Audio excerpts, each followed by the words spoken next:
আসসালামু আলাইকুম রহমতুল্লাহ।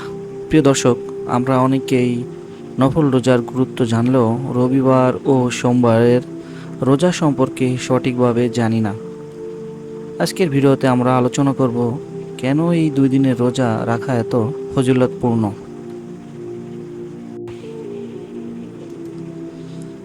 রাসূলুল্লাহ সাল্লাল্লাহু আলাইহি সাল্লাম সোমবারের রোজা রাখতেন।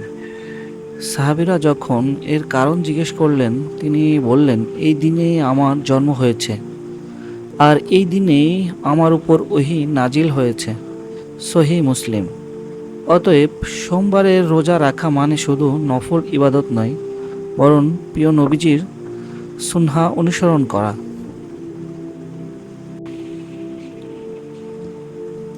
রবিবারেও নফল রোজা রাখার আলাদা ফজিলত রয়েছে। ইমাম গাজ্জালি রহমতুল্লাহ উল্লেখ করেছেন, রবিবারে রোজা রাখলে বান্দা আল্লাহর রহমত লাভ করেন এবং সপ্তাহের শুরুতে পাপ থেকে বাঁচার শক্তি অর্জন করেন। অন্য বর্ণনায় এসেছে, রবিবারে রোজা রাখলে আল্লাহ তাআলা বান্দার অন্তরে নূর দান করেন।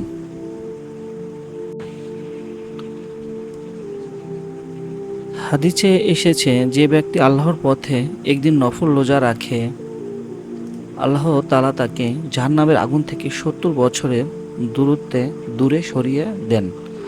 বুখারী মুসলিম। এছাড়া নফল রোজা তোমাদের তাকওয়া বৃদ্ধি করে, গুনাহ থেকে বাঁচায় এবং আল্লাহর নৈকট্য অর্জনের সুযোগ করে দেয়। প্রিয় ভাই ও বোনেরা, চেষ্টা করুন সপ্তাহে অন্তত একদিন হলে রোজা রাখার, বিশেষ করে রবিবার বা সোমবারে।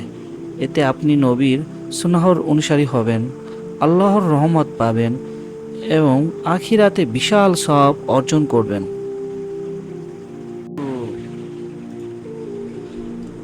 তাই আমরা ভিডিও থেকে বুঝতে পারলাম যে রবিবার ও সোমবারের যে বিষয়ে আলোচনা করা হলো, এটি খুবই গুরুত্বপূর্ণ আমাদের দৈনিকের ইবাদতের জন্য।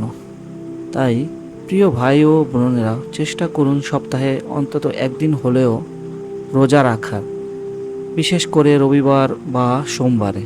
এতে আপনি নবীর সুন্নাহর অনুসারী হবেন, আল্লাহর রহমত পাবেন এবং আখিরাতের বিশাল সওয়াব অর্জন করবেন।